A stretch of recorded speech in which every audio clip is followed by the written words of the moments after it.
Hello everyone, it's Sweepy coming to you with another roster update from the last Strength and Cunning video. I've made some changes post squad goals as we are no longer in like a prep situation for squad goals. We are more prepping for a couple of singles events before I take a little bit of a hiatus later this year.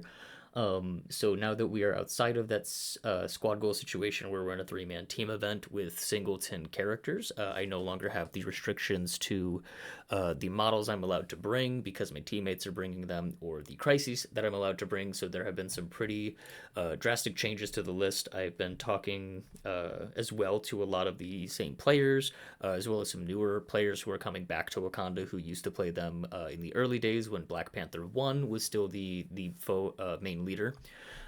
So major updates, I would say, for me are going to also fall in line with some of these more recent character updates. If you don't know, AMG just recently dropped a update on May 20th, if I remember correctly. So we are just about a week out from that, the character update. So if you don't know what I'm talking about, I strongly encourage you to go to AMG's website, find the May character rebalance. I believe there was about 12 characters touched up, and we actually have two of them in this list. So we'll be focusing on Gambit and Angela here. As well as some of the changes to crises, some of the changes to tactics card that I'm bringing along, as well as my reasonings behind bringing specific things. Something I got a lot of feedback for in the last video was Shuri. I got a lot of comments from various players in many different discords about how Shuri is an amazing piece. So I wanted to let you know, even for squad goals, Shuri was in the list. Shuri is really good as, in my opinion, she's like kind of a 3-slot tech piece. So she's really good at displacing those size 3 characters, unraveling those large knots of defensive tech that like A-Force has, that Avengers has with all of the various bodyguards they like to bring. So a lot of what I'm kind of going for in this list really wants to rely on making sure that I'm getting to attack the models that I would like to. So you'll probably see a lot of familiar faces and a couple of new ones here as well. So the mainstays are still here. We still have King T, we still have M'Baku, we still have Okoye, and we still have Killmonger. My core is still for sure King T, M'Baku, and Okoye. I generally like to run these three on most scenario setups, but more recently I have once again been finding myself reaching for Killmonger. His power is very, very strong and very front loaded. And the more forward threat you can bring to the table with Wakanda, I feel the better protected your King T is overall. And as King T is our main workhorse, a couple of major things for him. He is really what this entire affiliation, in my eyes, focuses on right now. A lot of the success for a lot of the players that are playing this faction comes from King T putting in a lot of phenomenal attacks. So we have one of the best attack profiles in the game in energy, a pretty solid amount of dice with a pretty solid range. So a lot of that is predicated on the knowledge that Vibranium Spear as an attack is really good. And of course, we're going to look at some of the models I didn't have access to. So when we were prepping for squad goals, I did not have access to Shang-Chi. I was looking at Nightcrawler at the time, and I ended up playing Fury Jr., so Fury with his grunts, and I've had quite a lot of success with that as a splash, so I don't necessarily think that it is wrong. But in a situation where I want to be more threat forward, I have leaned into a different grunt character, which I'm sure you can already see in the list if you're familiar with some of these icons, but to touch on Shang-Chi quickly, he is, one, just a phenomenal character. He's great at attacking, staggering, and lowering the action output of your opponent. Plus, being able to switch between physical and mystic generally means you're effectively incinerating your opponent. You're most likely hitting a lower defensive profile. And into like a webs matchup, he's just one of the best. So being able to hit them mystic is just a great idea. It turns off their defensive rerolls normally. It leaves the leadership up if they're still contesting, of course, but just generally very good, as well as Dragon Chases its tail. Lets you throw the enemy. Shang-Chi is unlikely to take a whole lot of damage from most of these attacks within range 3, as he does count blank. So Shang-Chi, I don't think, if you're unfamiliar, very familiar, or very good model overall. He is a little light on HP on his front side, but he is also very important in late game. So if you do get him flipped, Dim Mak is great to not just stagger someone, but to straight up activate them. CC is short for crowd control. It's a great tool to be able to just deny an activation. Stagger is great for lowering their activation efficiency, but activating an opponent's model can oftentimes be backbreaking. So very good overall. I don't think this is very important, and we are bringing his tactics card, Key Mastery. So I'll kind of cover that here in a little bit. The next one is I didn't really have access to Red Skull Master of Hydra or Red Skull 2. This is the Red Skull that does bring grunts with him. He is probably one of the most offensively forward uh, five threats in the game, including King T. So this guy will put out damage like it is no one's business. If you've faced down him across the table before, you've definitely seen this, you've definitely experienced this. And he also does a really good job of leaving his grunts on like a back point to continue to move forward and attack himself. And those grunts are actually not slouches either, so they are secure grunts, meaning they do, if you have a back D and you're wanting to run this guy, they're really good for sitting on a back D. They have a range 4 attack, so they do get the opportunity to shoot from down range, and they have 3 HP, making them more durable than any other grunt, other than I think Ultron grunts, who are a 2/2/2 with 3 HP. So overall, very good 5 threat, helps continue to kind of insulate King T. So if you have like maybe a bad activation with King T, Red Skull Master of Hydra can very easily switch that parity of the round to a better overall damage lead.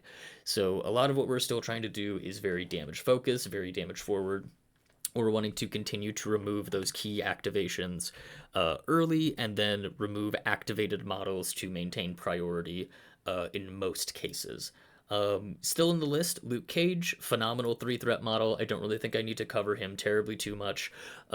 Just really good at also being an early activation where you can walk up, go pick something up with his 6 HP and unbreakable skin. He's very hard to down in a single activation, especially in like round 1 where he might eat 1 to 2 attacks. This doesn't mean he can't die. He's not invulnerable, but he is very difficult at times to take down in a singular activation with DR and with a decent sized HP pool. So always something that I want to keep in mind when I'm setting up my team and when I'm setting myself up for success is this a Luke Cage game? Yes or no? And kind of modulating that as I need to. I am sure you're seeing Gambit and Angela, so we'll go ahead and start with Gambit. He was touched up in the new update. One, he's got a sick new art, so we do love getting a good art on a card here. Almost more importantly, he is probably one of the better 3-threat damage dealers with M'Baku's leadership specifically. So without pulling M'Baku's card back up, the portion of the leadership we're really going to focus on is turning a blank or a non-skull result in your attack roll to a hit when you see a wild. So he is built around wilds, and he's built around creating wilds. So his attack profiles have changed a little bit. Bow Staff, I believe, went down a die, but it has a very relevant before damage is dealt size 3 push. This is not something that people should forget about. It's a very good attack profile if you are in that range too. And pushing a size 3 character with a single wild is good, especially before damage. So you can spike into someone, daze them, or maybe KO them, but still get to push them if you would like to. Probably not as relevant on the KO, but still very relevant as a before damage push. Kinetic Ace went from physical to energy, and it is a nice range 3 attack, so you can do this off of the deployment line if someone does go up and pick something up on the midline, so which will come into play a little bit later, but you do gain power equal to damage dealt here, and it does have an explosive once again before damage is dealt. If there's another enemy character within 2, they'll suffer 1. So if people are clumping up, maybe they do have, that bodyguard not kind of set up, you can slowly but surely whittle them down. It's not unlikely to, deal a couple of extra damage over the course of the game with this. And then, truthfully, this spender is just phenomenal. Beam 4 for 3 dice is a great overall power, efficient exchange. So you're throwing 5 dice, which doesn't seem like a lot, but when we get down to his, superpower, I think most of us have realized that this is just very good. So a little something extra is what really kind of makes this character shine. So if you see a hit, you can make it into a wild during the modify step for a singular power. Why is this important with M'Baku? Well, like I just mentioned, if you see a wild, you can make a hit. So the dream scenario for Gambit players is, of course, to roll 4 dice, see 4 wilds, and you're rolling in the money. But the more accurate stance to have on this is, okay, if you see a wild, you can make a hit and turn it into a wild. And now with the cards always be in my favor, those count as 2 successes, which very, very quickly means his spike potential goes up substantially, and he can super consistently get like his floor for damage in M'Baku of like 2 to 3 damage. Very important to understand that this all happens at the same step, so he can very easily, kinetic ace someone, see a hit, turn it into a wild, and then use M'Baku's leadership to then turn another die face into a hit. So he really can start to just send so much additional damage, and in the 3 threat body that he brings, that's very good. This also counts for defending and dodging, so he's deceptively just a little bit tankier. Um, I really have enjoyed pairing him with Shuri. It's just kind of an entertaining power disparity to be able to maybe not power disparity is the right word, but powerful little two model combo for about 6 threat to be able to control a model from range 5, give rerolls from range 4, and be able to spike models off the table pretty quickly and pretty easily.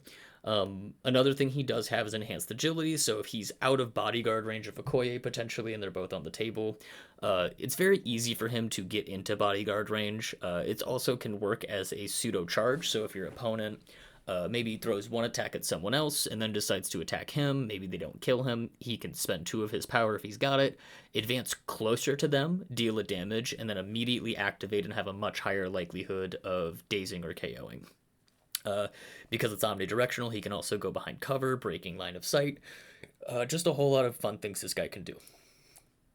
Then we move to Angela. Not an actual whole lot has changed on her card inherently. The big change comes to Angelic Assassin. So for 2 power, you can, after you've dazed or KO'd an enemy character during your activation, walk short and make an additional attack. So you can only do this once per turn, but the timing steps of this has changed. So previously you had to have the power, you had to have all of the power necessary for this, so you couldn't be on 1 power, daze or KO someone and deal maybe like 3 to 4 damage and suddenly pay it. That was just not how the steps work. So now that those steps are corrected, she can really start to attack 2 to 3 times a turn, and most importantly for what I'm using her for, she brings a size for terrain throw. So one of the biggest things with Wakanda is not wanting to eat those size 4s and wanting to pressure braces early. That way M'Baku Spender can really start to do additional work. So being able to, walk to the midline, interact, and attack someone is a phenomenal deal. She also functions as a safe grab, as she is a medium-based long-moving character. So there's quite a lot of good there. Additionally, you can't reroll or modify your attack dice when attacking her. So what you have is what you get, and that's kind of it. So it's very important to understand a lot of her little intricacies. The biggest thing about her is this spender, I have learned very quickly in my time, and I've been told by many people, it is 90% of the time a bait. You probably shouldn't be using it. You should probably be trying to Zyphos Sword of the Stars, or just doing her builder 2 times and throwing a terrain feature, and it will almost always be out damaging this spender. Even if you're like attacking a Rhino, attacking a Hulk, it's probably better to do 6 dice attacks in the same attack profile, place within range 2 to hopefully get inside of range of a terrain feature, throw that terrain feature, and then attack again. She normally has oodles and oodles of power, so it's really not hard to pay for the throw on her card, and she's also fairly durable with her 4/4/4 profile, and she gets a little bit more durable on her back with just an additional HP. So overall, pretty solid 5 threat. I wish she had a little bit more health, and I think the biggest thing that I get questions on is why Angela, why not Jane? Truthfully, I don't own Jane in real life, so I'm trying my best not to practice models that I don't own. I think it's very important for myself to play what I have in front of me and not kind of overvalue things that I can't play. Um, Other major changes to the list, of course, with Fury dropping, we also dropped Eye in the Sky. We replaced it with Cosmic Obliteration. This card is kind of stapled to Red Skull 2, so you can spend any amount of power, remove your conditions, and then place a Hex, Root, or Incinerate inside of range 3 for every power you spend onto non-dazed enemy characters. You also remove any conditions that are on you, so you can use this to clear stagger. You can use this to, remove your own hex, your own root, and that you've been given, especially if you're paying or you're playing into new defenders. It's really sucky to get hexed by them, so it's great to take that off and get a good activation with him. Shang-Chi came into the list. So we also have Key Mastery, very straightforward for him. When he's attacking, he can spend 3 and change 2 of his results in his attack or in the defense roll. So you don't just modify your dice, you can modify your opponent's dice. Very important if you're just trying to get damage through, get more power, or you can also use it to, guarantee a stagger, which is kind of what I like to use it for, and then following it up with a dim mock if that's the necessary play pattern to go for. Another big thing that I've kept, but I've kind of grown a little bit higher on, is Recalibration Matrix. I think this card is very good. I've been talking a lot with Sooner, and he is, of course, very high on the card. I've always been curious as to the reasoning behind it, and I think the best way to think about this card is spike insurance. So if you are in the middle of a fight and you have that 3 power and you see a big spike on the other side of the board, it's very potent to essentially just make your opponent roll all those dice again. It's at the very last step, so you really can't have any additional modifications on it, so that can also be highly beneficial. Maybe you're playing into like an Apocalypse or something of that nature where they have naturally high dice pools for Apocalypse himself. This can really hamper some of those early game spikes or late game spikes to kind of protect your models and keep things alive.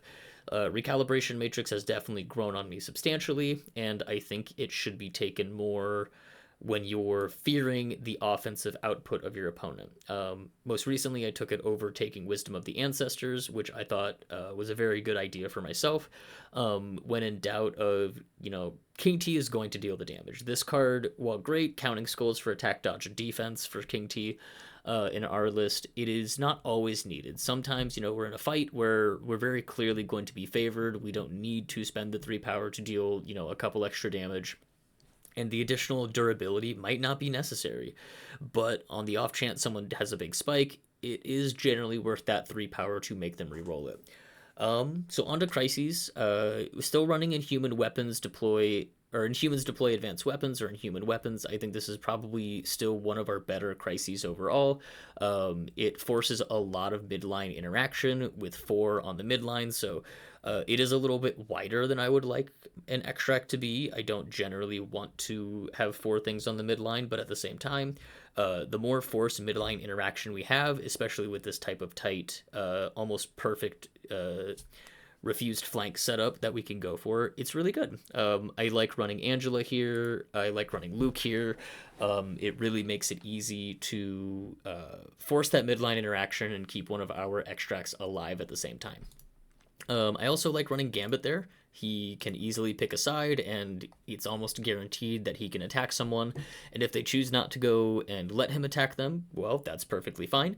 He can just be walking away. Also, if you happen to get a lot of wilds on the Inhuman Weapons roll, that's a beam that, because his dice are not modifying for his wilds, he does really, really well with those beams. He's very similar to Wolverine in that respect.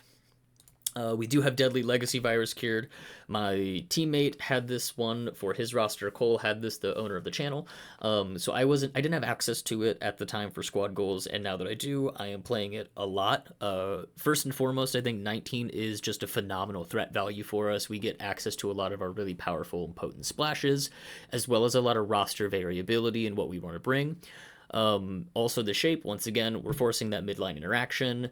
It makes people come up and pick things up. Most teams, sans like maybe 1 or 2, have multiple safe grabs, so to speak. So Forcing people to come and hang out on the midline means King T can get attacks, means Gambit can get attacks, means even M'Baku in some secure setups can get attacks.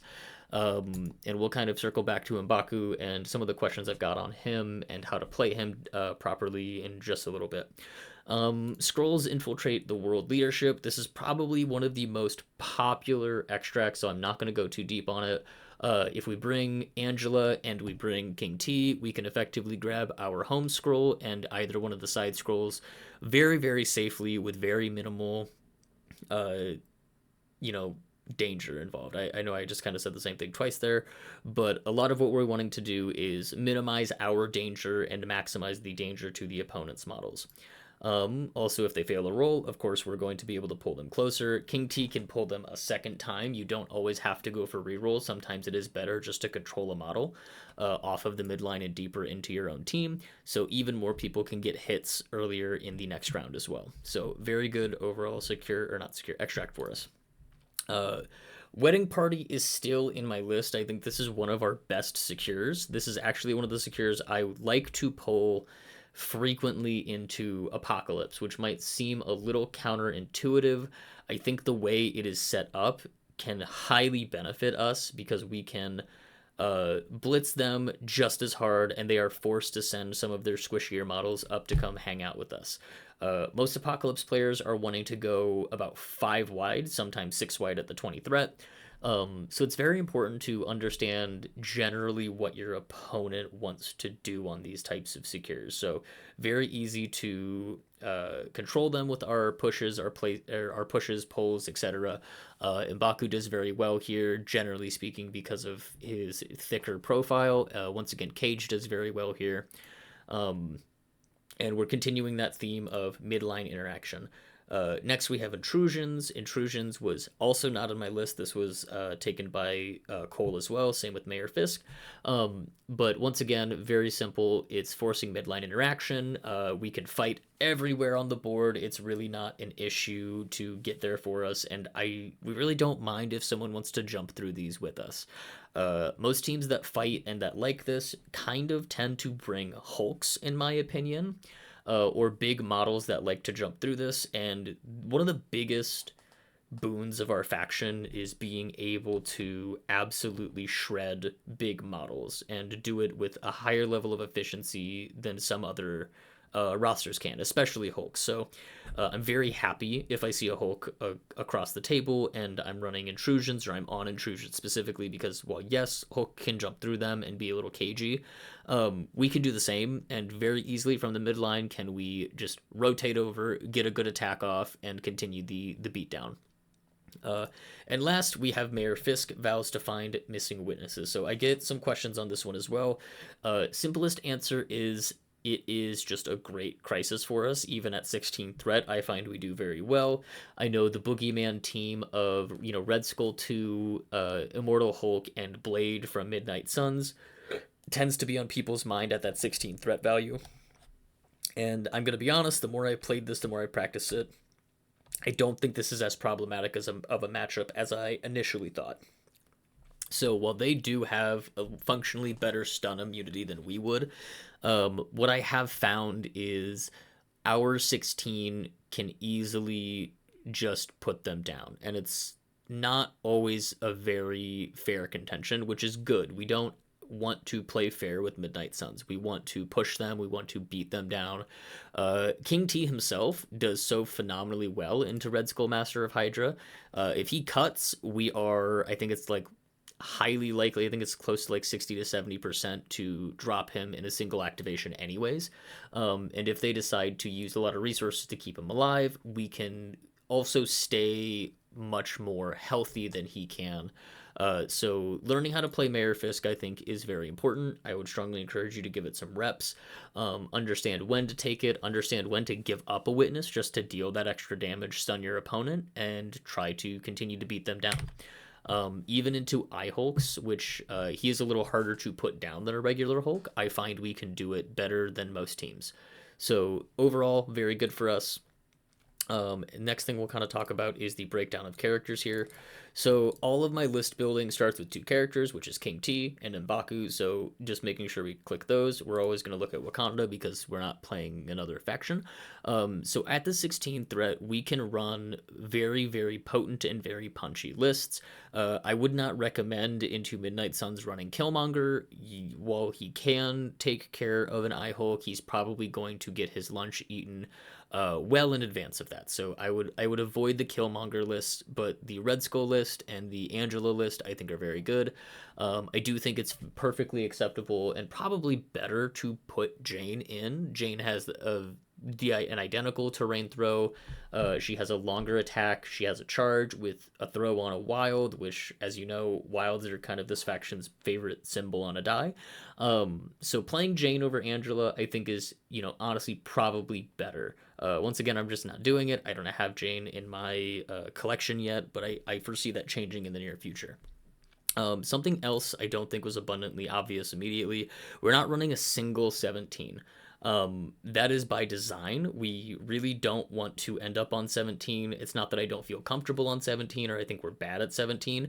Quite the opposite. I think we're very good, but I think we are better at higher threat values and at 16 than we are at 17. So my personal opinion is we're best at 19 and 20. I think that those are our two favorite threat values in the game. Not that you shouldn't learn how to play the other ones, but I think that 19 and 20 both provide a lot more flexibility with how this roster is designed and how this affiliation goes into most of our opponents. So at 17, we have a lot of really fun options as well. I really do like this list here with Okoye, Gambit, and Luke Cage added onto it. Very good. I will at times run this roster down here into webs. I think it's very, very good to run a Killmonger into webs as well as a Shang-Chi, like we mentioned earlier. Just a great overall two model pairing to go kill some teenage webheads. Moving on to like an 18, depending on what the crisis is, I think this is where the list can really start to get interesting. One of the biggest pieces of advice I have is really don't upgrade to Shuri from Okoye unless it is for the crisis. So she's really good on very particular crises and into very particular matchups. She's not an every game piece. You should not be running Shuri every game. While she's great, I don't think she should be hitting the table 100% of the time. So a lot of these options are very strong and very potent. Gambit and Shang-Chi and Luke, Killmonger, Luke Okoye, of course, very good. You don't really want to overload on non-workhorse models, so the philosophy here is to try to pick at most two of them, which is why we don't have a lot of supporting models in this roster other than Luke, Shuri, and Okoye. Everyone else is in their own right a workhorse in some capacity, or actually they're just all workhorses other than those three. At 19 threat is where, like I mentioned, the list starts to get very interesting in my opinion. Especially into webs, something like King T, Baku, Okoye, Killmonger, and Shang-Chi, I think is just a very potent, easy way to get an advantage.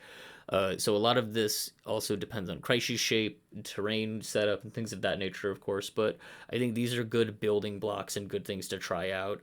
Really good to build fundamentals. And then, of course, 20, we can just continue to build out in various aggressive and strong ways. So keeping that in mind, where you don't want to bring more than two kind of supporting models, we have a lot of availability of 5+4 with Okoye, or we can even go, this is probably one of my favorite 20s to run currently. It's pure offensive output. It is really good into matchups where you don't think it's necessary to bring the supporting cast of Luke Cage, Okoye, or Shuri.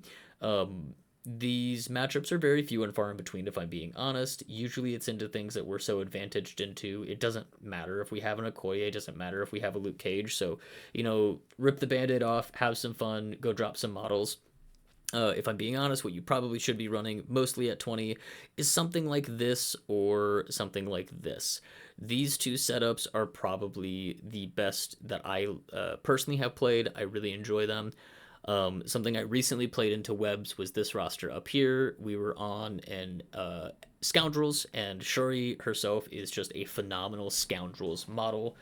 Being able to reach out and touch multiple scoundrel points with her range 5 push gun and controlling models in that capacity really can help set up a good tempo, and giving rerolls to Killmonger, giving rerolls to Shang-Chi, as well as M'Baku to help him hit those triggers on his spender are very important. So I think it's overall pretty fun changes to the list, pretty straightforward changes as well. Of course, if you have any questions, I'm in most Marvel Discords. Feel free to send me a DM. My name is the Sweepy Man on Discords, so you can easily find me there as well. And of course, post your questions in the comments. Please like, comment, follow, and subscribe for more content. Hoping to get some more streams up with Cole here in the near future with those recordings. That way we can continue to have a great Marvel Crisis Protocol year. That's all I've got. Have a good one.